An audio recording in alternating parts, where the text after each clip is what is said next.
Alright guys, Murphs here, and today I would like to discuss the 7.62 by 25 millimeter Tokarev cartridge. I like to discuss some of its history, some of its technical data, turn that into some contextual data, and before it's all said and done, do some comparison. Now first off, history.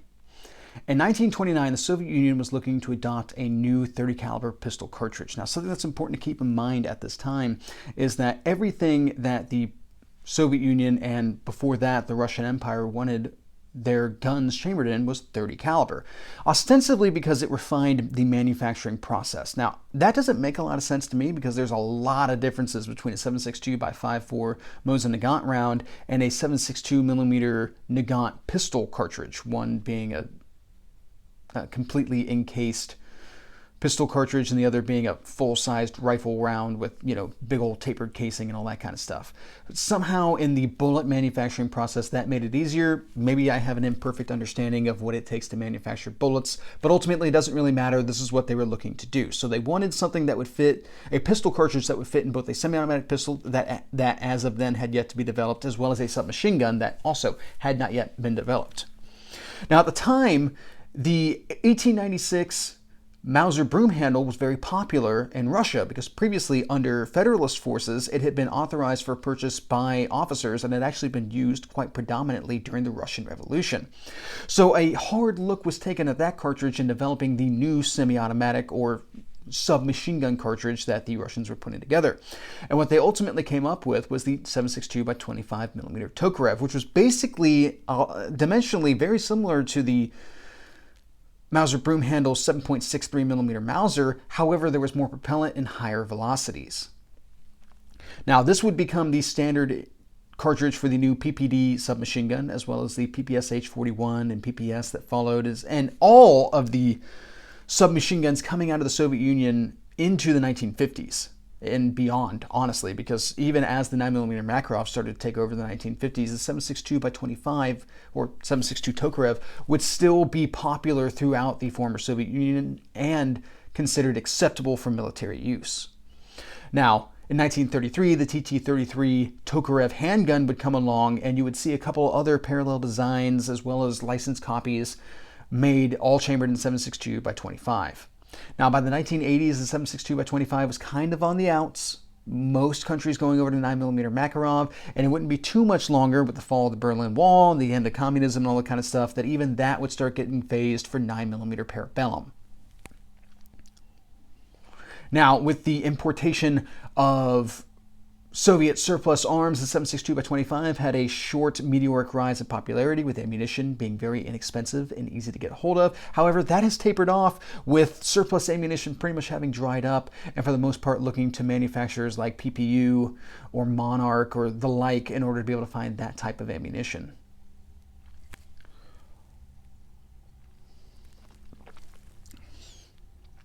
All right, guys, that's history. Why don't we go ahead and get into the technical data with a little bit of size comparison to begin with before I forget. On the left is the 9mm Parabellum. In the middle is the 7.62 by 25 millimeter Tokarev. And on the right is the 357 Magnum. Now let's describe this cartridge. Let's really start to talk about some of the minutiae here. We have a generally round nose FMJ projectile on the current market. However, at different times you've been able to find incendiary, tracer, as well as a steel core projectile that was well known for having great penetration capabilities against light ballistic vests and older style helmets.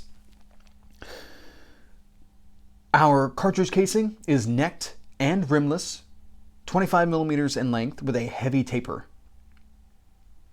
Velocities for the handguns generally go from 12 to 1400 feet per second. However, if you get into a submachine gun, you could be getting up to 16 to 1800 feet per second as well. Keep in mind, guys, that there were a lot of different countries producing a lot of different loads for the 7.62 by 25. So you actually have quite a diverse selection of velocities available to you, and the weapon system does kind of account for that as well. Generally, loadings go from 85 to about 90 grains, though I have heard of 100 grain loadings as well, though the velocities on those are going to be lighter.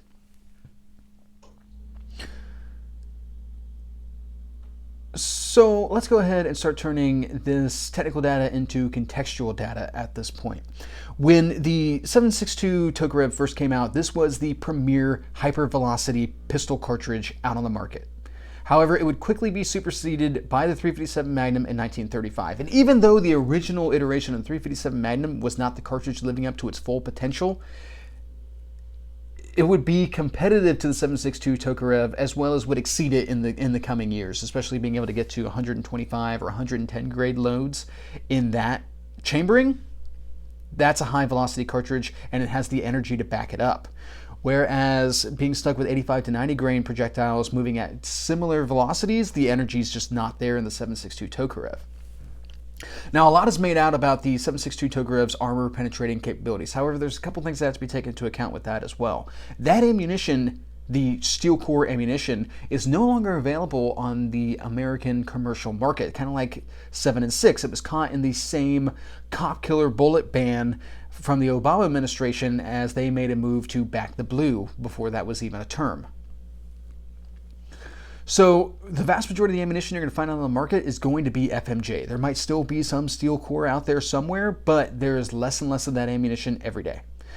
FMJ or hollow point ammunition is going to be what you can expect to find, and that's actually what I have in my collection right now from my CZ52, previously reviewed on the channel, link in the description.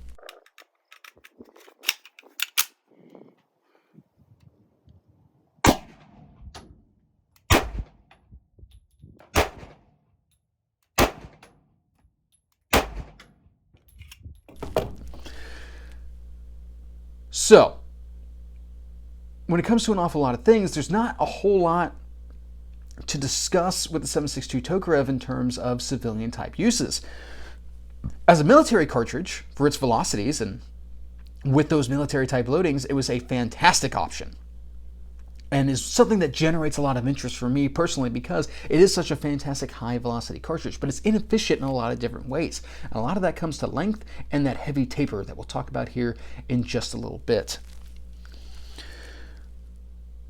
One of the biggest things, getting back to bullet construction, that is going to really hold the 7.62 Tokarev back is going to be availability of hollow points for self-defense type uses.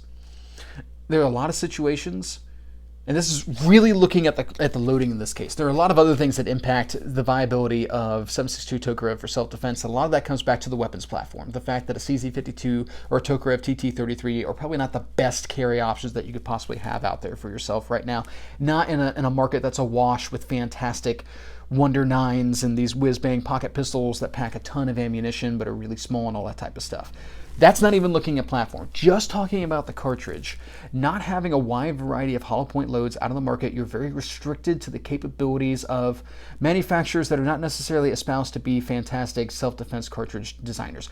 As far as I know, Hornady's not making a critical defense line of 7.62 by 25. So, expansion of the 7.62 by 25 millimeter cartridge is a little problematic. Now, the velocity is there, which is fantastic, and there is something to be said for speed kills, but when we're talking about handgun cartridges, it takes a lot of speed.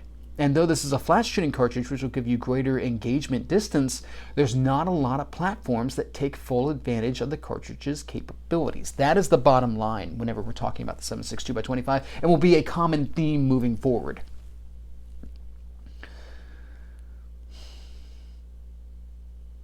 Why don't we go ahead and to further dip into our contextual aspect here, we're going to have to go ahead and discuss some comparison. Now, I thought long and hard about what I wanted to do for comparisons, and I thought about throwing this up against the 357 SIG. However, I've already done a video on the 357 SIG, so if you're interested in that, go ahead and check for the link in the description. What I instead decided to do was look at something that came out at a very similar time period and has been competing against this cartridge on and off over the years all along. And that would be the 38 Super, which was designed in the 1930s as a way to up-arm lawmen in order to be able to better penetrate car bodies of gangsters. This takes a generally 100 to 115 grain loading, though you can get them in as high as 125 grains, moving at about 11 to 1300-ish feet per second.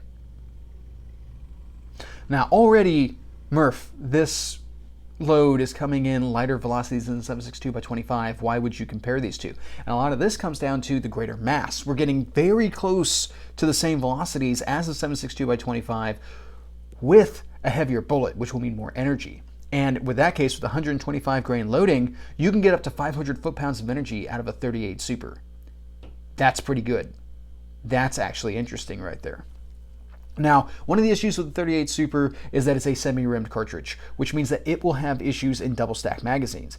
However, you can find handguns with double-stack magazines for the 38 Super. You cannot find the same for the 7.62mm Tokarev, and that is because not only is that cartridge very long, but it's also got that heavy taper, which means that when you start putting a bunch of them together, you'll wind up with some binding in the magazine as well as needing a curved magazine at some point. Pretty much every 7.62mm handgun that I know of is single stack. And reliability is the issue. Now, there is a rimless version of the 38 Super, but the rimmed, I believe, the semi-rimmed is far more common. And the reliability aspect can be worked around. This is a very popular competition cartridge. You'll see this a lot in race guns and stuff like that. So if those guys are running them and not having a whole lot of issue, then I think it'll be okay. So the question becomes, how do the cartridges compare? Which would you choose? And this is actually a really hard question to answer, because you run into an issue of availability for both of them. I don't see a lot of 38 Super out on shelves. Now, a couple places that I have seen 38 Super sitting on shelves, that 38 Super has been sitting there for like 3 years.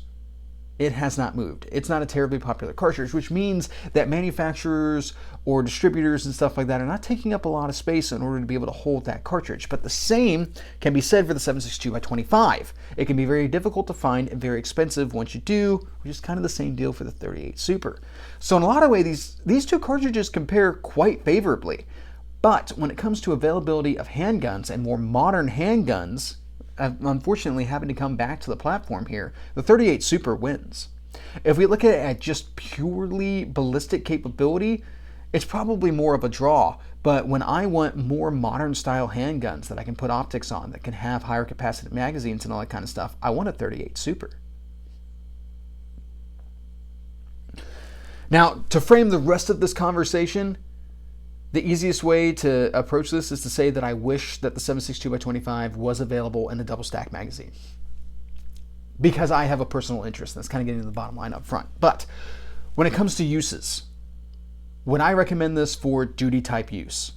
If we're talking about just the cartridge and more development being put into the projectile, yes. But if we're talking about present projectiles out on the market available for use, then no, I would not recommend it for duty use. Not in a modern military, not in a modern police force. For self-defense type uses and all that kind of stuff. If we're talking about current projectiles, again, no.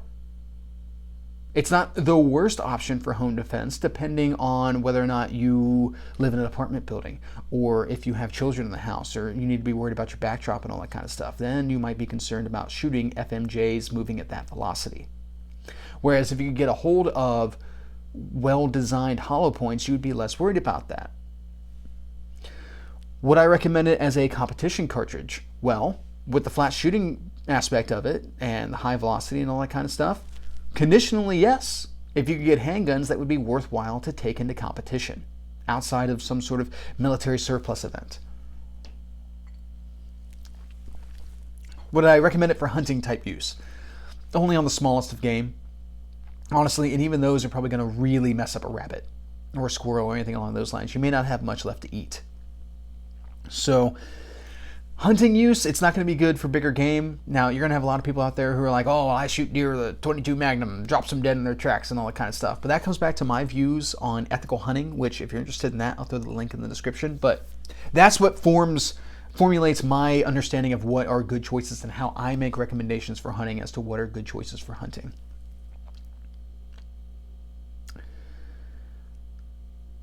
Having wrapped up recommendations for the 7.62 by 25, what are my uses for it?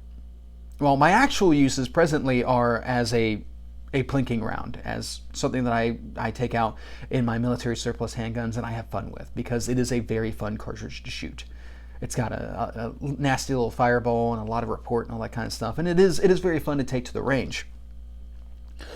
At one point, I entertained the idea of a project built around the 7.62 by 25. During Vietnam, there were quite a few handguns captured from the Vietnamese that had been rechambered to 7.62 by 25, 1911s specifically, adapted to be able to use TT-33 magazines. I always found that very interesting, and I've looked into a project to be able to convert a 1911 to 7.62 by 25. However, there's a lot of limiting factors. It is a very in-depth process. You have to thin out a lot of the front of the grip in order to be able to seat those longer projectiles or longer bullets, the cartridges themselves, as well as you run into an issue of magazine capacity. Now, there are some guys out there who've been utilizing Smith & Wesson semi-automatic magazines that hold 38 special rounds. I think it was the Smith & Wesson Model 52. If I was wrong about that, I'll correct myself down below. However, those can hold like 5 or 6 7.62 by 25 millimeter rounds. That's not a lot of capacity.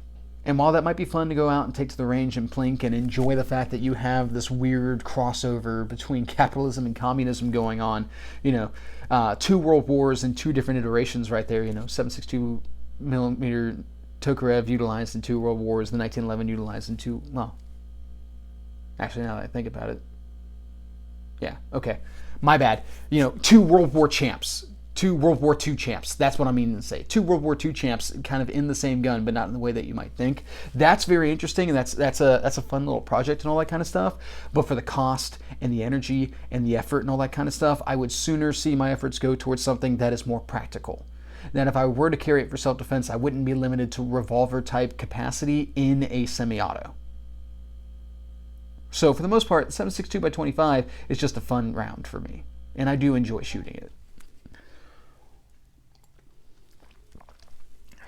All right, guys, I think that pretty much covers my thoughts on this particular subject. I hope you guys found this interesting, and that's pretty much what I got. Have a good day.